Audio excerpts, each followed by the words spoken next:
ఈ సాయంత్రం టీవీకి స్వాగతం. పిల్లలను చదువు కోసం హాస్టల్కి పంపించాము. మన పని అయిపోయింది. అనుకోకుండా వారు ఇంటికి వచ్చినప్పుడు ఇంట్లో మంచి వాతావరణం కల్పించాలని, లేని పక్షంలో పిల్లల మైండ్ సెట్ మారుతుందని బాపట్ల పార్లమెంటు సభ్యులు, లోక్సభ ప్యానల్ స్పీకర్ తెన్నేటి కృష్ణప్రసాద్ అన్నారు. బుధవారం బాపట్ల మండలం నరసాయపాలెం గ్రామంలో గురుకుల పాఠశాల నూతన భవనాన్ని స్థానిక శాసనసభ్యులు వేగశాన నరేంద్ర వర్మతో కలిసి ప్రారంభించారు. ఈ సందర్భంగా ఎంపీ తెన్నేటి కృష్ణప్రసాద్ మాట్లాడుతూ పిల్లలు సంకల్పంతో పట్టుదలగా చదువుకోవాలని, ఈ విధంగా తనకు తల్లిదండ్రులకు హామీ ఇవ్వాలని పిల్లలను కోరారు. ఈ కార్యక్రమంలో గ్రామ పెద్దలు, అధ్యాపకులు, పిల్లలు పాల్గొన్నారు.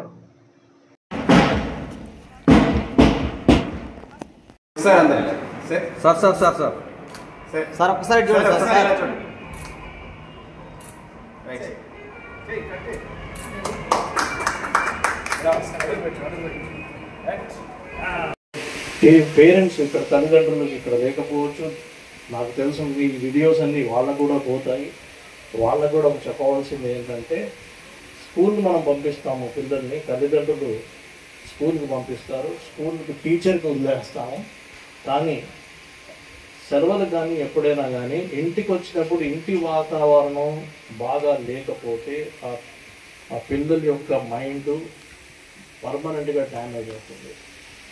పిల్లలు ఇంటికి వచ్చినప్పుడు మంచి వాతావరణం, ఇంట్లో మేము హ్యాపీగా ఉన్నాము, నువ్వు హ్యాపీగా ఉండడమే మాకు ముఖ్యము, నువ్వు ఎదగడమే మాకు ముఖ్యమని తల్లిదండ్రులు ఆ మెసేజ్ ఇవ్వడము, అటువంటి సిచ్యువేషన్ అట్మాస్ఫియర్ ఇంట్లో కలుగు చేసే బాధ్యత తల్లిదండ్రులది ఖచ్చితంగా ఉంది. అది ఒకటే బ్యాచ్. నేను ఐపీఎస్, ఆమె ఇండియన్ పోస్టల్ సర్వీస్లో సెలెక్ట్ అయ్యాను.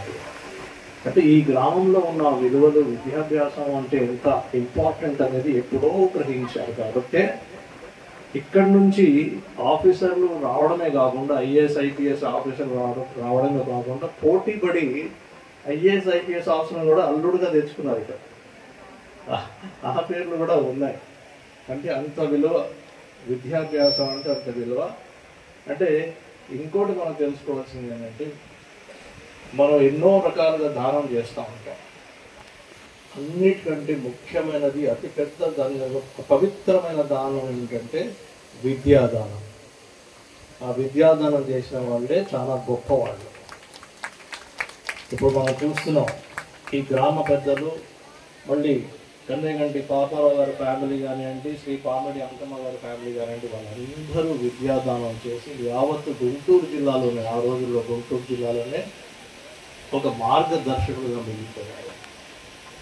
వాళ్ళు చేసిన సేవలు ఇంత అంత కాదు. వాళ్ళందరికీ మనం శిరస్సు వంచి నమస్కారం చేయాలి. మిత్రులారా, మన ప్రియతమ ప్రధానమంత్రి గారు శ్రీ నరేంద్ర మోదీ గారు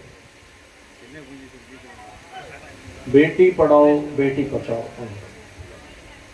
అంటే ఆడపిల్లల యొక్క విద్యాభ్యాసం ఎంత ముఖ్యమో మన దేశానికి అన్ని చాటి చాటి చెప్పారు. ప్రత్యేకమైన స్కీమ్లు పెట్టారు. అదేవిధంగా మరి గవర్నమెంట్ స్కూల్స్ విషయానికి వచ్చేస్తే, మరి నేను రాజకీయం చేయట్లేదు ఇక్కడ. గతంలో పేద ప్రజలకి అందుబాటులో ఉండే గవర్నమెంట్ స్కూల్స్ని కూడా ఒక ప్రభుత్వం మూసిపడేసింది. నిర్దాక్షిణ్యంగా పేద ప్రజలకి విద్యాభ్యాసం లేకుండా చేయడానికి ఉన్న స్కూల్స్ని కూడా మూసేసి, ఉన్న టీచర్లను కూడా రిటైర్ చేసి ఇంటికి పంపించేశారు. ఇప్పుడు మంచి ప్రభుత్వం వచ్చింది. మంచి ప్రభుత్వం వచ్చిన తర్వాత మనము ప్రియతమ ముఖ్యమంత్రి గారు శ్రీ నారా చంద్రబాబు నాయుడు గారు, ఆ తర్వాత మన హెచ్ఆర్డి ఇంకా ఐటీ మంత్రి గారు శ్రీ నారా లోకేష్ గారు ఏమిటంటే, లేదు ఒక బడి అంటే అదొక పవిత్ర స్థలం, ఆ బడిని మనం కాపాడుకోవాలా, పిల్లలు ఎవరికైతే అవకాశాలు ఉండాలో అవకాశాలు కలిగించాలి అని ప్రతిరోజు ప్రతి క్షణం ఈ విషయంలో పనిచేస్తుంటారు. అదేవిధంగా మనం చూస్తూ ఉంటే మన ముఖ్యమంత్రి గారు శ్రీ నారా చంద్రబాబు నాయుడు గారు P4 అనే స్కీమ్ కూడా పెట్టారు పేద ప్రజల కోసం. బంగారు కుటుంబాలను ఒక చోట కలిపి మార్గదర్శకుడికి చేయూత ఇచ్చి బంగారు కుటుంబాలు అంటే అతిపేద కుటుంబాలు ఏదైతే ఉన్నాయో ఆ గ్రామాల్లో వాళ్ళకి చేయూత ఇచ్చి వాళ్ళ విద్యాభ్యాసం కావచ్చు, ఇంకేమైనా కావచ్చు, డబ్బులు మాత్రం కాదు, కానీ వాళ్ళ జీవితంలో 10 అడుగులు ముందుకు వెళ్ళేలాగా చేయడానికి P4 కార్యక్రమం పెట్టారు. అంటే ఎందుకు ఈ 2 విషయాలు చెప్తున్నానంటే ఈ ప్రభుత్వాలు ఏ విధంగా పనిచేస్తున్నాయని మనం అర్థం చేసుకోవాలని చెప్తున్నాను. సో అంత పెద్ద ఒక ఎక్స్పెరిమెంట్ కాదు, ఒక ట్రస్టెడ్ ప్లేసు. ఆల్రెడీ మనము రిజల్ట్స్ చూసాం. ఆ రిజల్ట్స్ చూసిన ఒక పవిత్ర స్థలంలో మనకు నర్సరాయపాలెంలో ఉన్నాం. విద్యాభ్యాసానికి, విద్యాదానానికి అతిపెద్ద పవిత్ర స్థలం నర్సరాయపాలెం. ఇక అన్ని రకాలుగా చూసాం. ఇప్పుడు పిల్లల్లో చూసాం. కంగ్రాచులేషన్స్ చేయాలి. కొంతమంది పిల్లలు బెస్ట్ అవార్డ్స్ పొందారు. వాళ్ళందరికీ నా తరఫున మీరు టీచర్స్ కంగ్రాచులేట్ చేసి చెప్పండి. ఆ తర్వాత ఎవరైతే దాతలు ఉన్నారో వాళ్ళని ముఖ్యంగా మళ్ళీ ఎన్నిసార్లు తలుచుకున్న తక్కువే అది. ఆ దాతల్ని కూడా మళ్ళీ మనం ఒకసారి గుర్తు తెచ్చుకోండి. కన్నెగంటి పాపరావు గారి కుటుంబము, ఆ తర్వాత శ్రీమతి చావా విజయలక్ష్మి గారు ఇక్కడ వచ్చినట్టున్నారు. చావా విజయలక్ష్మి గారు మా తల్లి, నమస్కారం అమ్మ. తర్వాత శ్రీమతి నన్నపనేని రాజలక్ష్మి గారు, తర్వాత యార్లగంటి అంకమ్మ గారు డిజిటల్ లైబ్రరీ ఇచ్చారు ఆయన. తర్వాత ఇన్క్రెడిబుల్ ఆర్గనైజేషన్, హైదరాబాద్లో ఉన్న ఇన్క్రెడిబుల్ ఆర్గనైజేషన్, వాళ్ళు ఎక్కడో ఉంటారు. వాళ్ళ గురించి మళ్ళీ ఎంతమంది వచ్చి ఈ గ్రామం చూసారో తెలియదు, కానీ వాళ్ళ మటుకు అక్కడుండి కూడా మహిళలు కానీ లేడీస్ కానీ అంటే ఇన్క్రెడిబుల్ ఆర్గనైజేషన్ నుంచి వాళ్ళు కూడా ఇక్కడికి పంపించారు. తర్వాత అదేవిధంగా శ్రీమతి తారా అట్లూరి గారు కూడా మన డోనర్గా మన స్కూల్ అవైలబుల్ చేశారు. ఇందాక మాట్లాడారు, ఏది కొన్ని విషయాలు ఇంకా మిగిలిపోయి ఉన్నాయి, పైన క్లాసెస్ ఇంకా కట్టాలి, ఇంకా నిధులు కావాలి. ఇటువంటి పవిత్ర స్థలానికి, ముఖ్యంగా విద్యాభ్యాసానికి సంబంధించిన పవిత్ర స్థలానికి ఎంత చేసినా తక్కువ. ఆయనతో ఒక ఎంపీగా తప్పకుండా ఏదైతే మీరంతా మొదలు పెట్టారో అవన్నీ కంప్లీట్ అయ్యేంత వరకు ఈ సందర్భంలో మోస్ట్ వెల్కమ్, థ్యాంక్ యూ. ఈ సందర్భంలో 2 విషయాలు నేను చెప్పాలి. ఇందాక మన ఆర్టీఓ గారు నూరియా గారు ఒక విషయం, చక్కటి విషయాన్ని చెప్పారు. ఏ పరిస్థితుల నుంచి వచ్చామనేది ముఖ్యం కాదు, ఏది సంకల్పించాము, ఏది సాధించాము అనేది ముఖ్యమని డాక్టర్ బాబాసాహెబ్ అంబేద్కర్ గారి పేరు చెప్పారు. ఆవిడ మరి సంకల్పించాము అని అంటే అంబేద్కర్ గారు ఆ మాట చెప్పారు కాబట్టి ఆవిడ కూడా సంకల్పించాము అనే ఒక పదం వాడారు. మరి ఎవరైనా స్టూడెంట్ నాకు చెప్తారా సంకల్పించాము అంటే ఏంటి? టీచర్ చెప్తారా? ఎవరైనా టీచర్ చెప్తారా? సంకల్పించడం అంటే ఏంటి?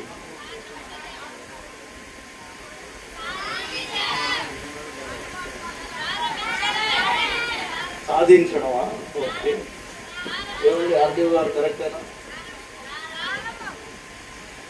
సంకల్పం అంటే ఒక డిసిషన్ తీసుకోవడము, డిటర్మినేషన్తో పనిచేయడం, పట్టుదలతో పనిచేయడం. సంకల్పం అంటే పట్టుదలతో పనిచేయడం. అంటే డాక్టర్ బాబాసాహెబ్ అంబేద్కర్ గారు పట్టుదలతో పనిచేసి, పట్టుదలతో చదివి, ఆయనకి ఎన్ని డాక్టరేట్స్ ఉన్నాయి మీకు తెలుసా? ఎన్ని డాక్టరేట్స్ ఉన్నాయి? 17 డాక్టరేట్స్ ఉన్నాయని కూడా చెప్తున్నారు. పిహెచ్డి 17 ఉన్నాయట. ఆయన ఎకనామిక్స్ ఎక్కడి నుంచి చేశారు తెలుసా మీకు? లండన్ స్కూల్ ఆఫ్ ఎకనామిక్స్ నుంచి ఎకనామిక్స్ చదివారు. అమెరికాలో సోషాలజీ చేశారు, ఆంథ్రోపాలజీ చేశారు, పొలిటికల్ సైన్స్ చేశారు. అన్నింటిలో పిహెచ్డి సంపాదించారు. ఎందుకు? ఆయనకి ఎక్కడి నుంచి వచ్చాయవన్నీ? అతి పేద కుటుంబంలో పుట్టిన డాక్టర్ బాబాసాహెబ్ అంబేద్కర్ గారు సంకల్పించారు కాబట్టి అన్ని సాధించారు. నేనున్నాను మీ ముందు, నేను కూడా మీలాంటి కుటుంబంలోనే, పేద కుటుంబంలోనే పుట్టాను. మా ఇద్దరు పేరెంట్స్, తల్లిదండ్రులు స్కూల్ టీచర్లు. మా వాళ్ళిద్దరికీ 8వ సంతానం నేను, అందుకే నా పేరు కృష్ణ అని పెట్టాను. సో మీరు అర్థం చేసుకోండి, ఇద్దరు స్కూల్ టీచర్లు 8 మంది పిల్లల్ని చదివించాలంటే ఎంత కష్టం. అయినా వాళ్ళు కష్టపడ్డారు, వాళ్ళు సంకల్పించారు, వాళ్ళు మనం చదివించారు. నేను కూడా ఏదో క్రికెట్ కబడ్డీ ఆడుకుంటూ వెళ్ళిపోయచ్చు. నాకు ఆ చేయూత వచ్చింది కాబట్టి నేను కూడా కష్టపడ్డాను, సంకల్పించి ఏం చేశాను, 10th క్లాస్లో నాకు స్టేట్ ర్యాంక్ వచ్చింది. ఎందుకు వచ్చింది? సంకల్పించాను కాబట్టి వచ్చింది. మళ్ళీ ఇంటర్మీడియట్లో నాకు మళ్ళీ స్టేట్ ర్యాంక్ వచ్చింది. ఎందుకు వచ్చింది? సంకల్పించాను కాబట్టి. మళ్ళీ అక్కడి నుంచి ఇంజనీరింగ్ చేయడానికి నేను NIT వరంగల్కి వెళ్ళాను. NIT నేషనల్ ఇన్స్టిట్యూట్ ఆఫ్ టెక్నాలజీకి వెళ్ళాను. సంకల్పించాను కాబట్టి, ఒక చేయూత ఉంది కాబట్టి. మీకు అందరికీ చేయూత ఉంది ఈ గ్రామంలో. ఇలాగ దాతల పేరు చెప్పాను, అందరి చేయూత మీకు ఉంది. సంకల్పన చేయాలి. నేను బీటెక్ చేసిన తర్వాత మళ్ళీ నేను MBA చేశాను. MBA ఎక్కడ చేశాను? ఇండియన్ ఇన్స్టిట్యూట్ ఆఫ్ మేనేజ్మెంట్ అహ్మదాబాద్లో చేశాను. మొత్తం భారతదేశంలో అన్నిటికంటే నంబర్ 1 MBA కాలేజ్లో MBA చేశాను. సంకల్పన చేశాను కాబట్టి ఒక దృఢ నిశ్చయం తీసుకున్నాను, ఏదో ఒకటి సాధించాలి. అంతా చేసి పెద్ద అమెరికన్ కంపెనీలో పనిచేసి లక్షలాది రూపాయల మంత్లీ సాలరీ. చాలా హ్యాపీగా ఉన్నాను. మా నాన్నగారు ఏమన్నానంటే, లేదు నువ్వు ఎగ్జామ్ రాసి UPSC ఎగ్జామ్ రాసి నేను రాయనని చెప్పాను. నేను చాలా హ్యాపీగా ఉన్నాను, నాకు చాలా డబ్బులు వస్తున్నాయి, నేను రాయనని చెప్పాను.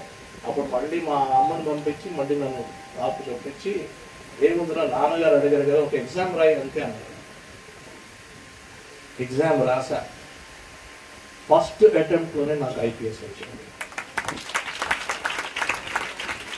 నేను ఎందుకు చెప్తున్నాను, ఇంత సమయం తీసుకుని మాటికి చెప్తున్నాను, ఎందుకంటే చిన్నారులారా, పిల్లలారా, మనం సంకల్పించాలి.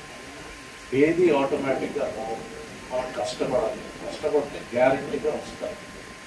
ఇదే విషయానికి వచ్చేసరికి నేను IPS అధికారిగా పనిచేసిన 35 సంవత్సరాలు పనిచేసిన తర్వాత నేను కూడా ఒక ఫౌండేషన్ పెట్టాను.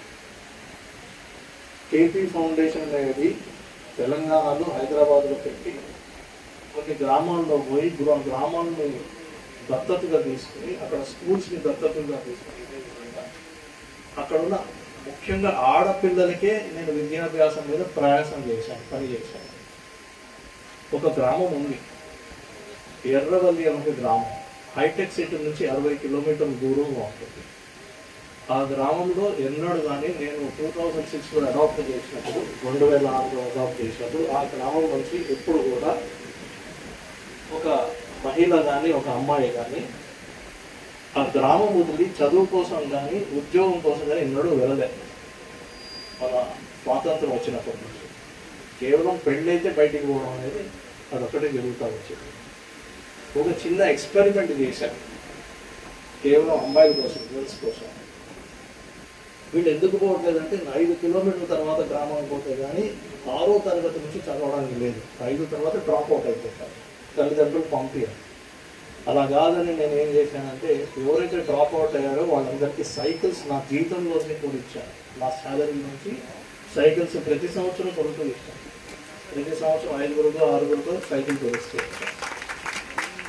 మరి నేను చేస్తున్న ఎక్స్పెరిమెంట్లో ఏమైనా ఫలితం ఉందా అని నేను మళ్ళీ ఇంపాక్ట్ ఏంటి అనేది ప్రతి 5 సంవత్సరాలకి మళ్ళీ ఇవాల్యుయేషన్ చేస్తూ ఉంటే, లాస్ట్లో నాకు అర్థమైందంటే, నేను రిటైర్ అయ్యేసరికి ఆ గ్రామంలో నుంచి ఒక అమ్మాయి, ఫాతిమా అన్న ఒక అమ్మాయి, బీటెక్ కంప్లీట్ చేసి సాఫ్ట్వేర్ ఇంజనీర్గా హైటెక్ సిటీలో జాయిన్ అయింది.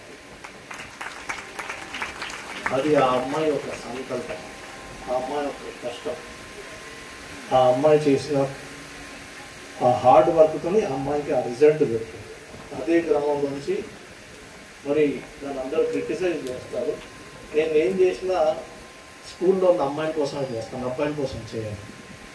ఆ సైకిల్స్ అన్నీ అమ్మాయిల కోసమే ఇచ్చాను, అబ్బాయిల కోసం లేదు. అదే స్కూల్లోంచి ఒక 3 B.Pharmacy కంప్లీట్ చేశారు, ఒక 6 SGPT అంటే స్కూల్ టీచర్ ట్రైనింగ్ కంప్లీట్ చేశారు. సో ఎందుకు చెప్తున్నాను ఇవన్నీ అంటే, బేసిక్లీ అవకాశం కల్పించాలే తప్ప అవకాశం అంటే ఖచ్చితంగా మన ఆడపిల్లలు మన బిడ్డలు గట్టిగా అవకాశాన్ని తీసుకుంటారు, పట్టుకుని అది నిచ్చెనలాగా ఎక్కి వాళ్ళ అంతస్తులు వాళ్ళు చేరుకుంటారు. అవకాశం ఇచ్చే బాధ్యత మనది. అటువంటి చక్కటి అవకాశం కలిగించిన ఈ గ్రామంలో నర్సాయపాలెంలో మరి కన్నెగంటి అప్పారావు గారి కుటుంబం కానివ్వండి, ఆ తర్వాత కామెడీ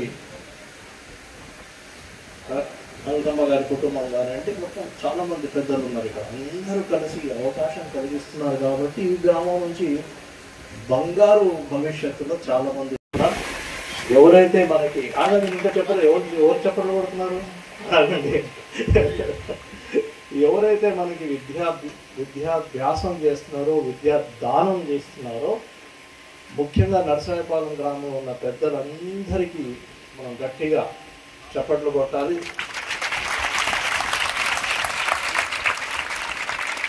వండర్ఫుల్.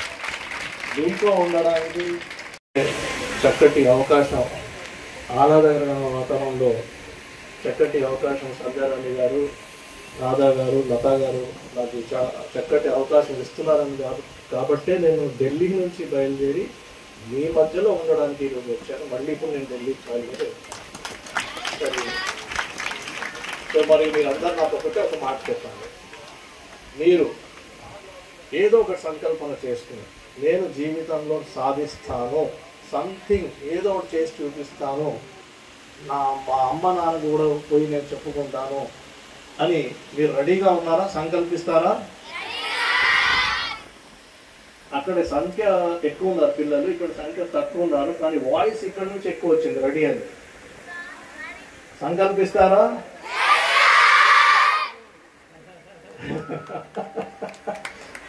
చాలా చాలా సంతోషంగా ఉంది. మరి మీరు నాకు ఆపర్చునిటీ ఇచ్చినందుకు మీ అందరికీ నేను కృతజ్ఞతలు తెలుపుకుంటూ సెలవు తీసుకుంటున్నాను. నమస్కారం.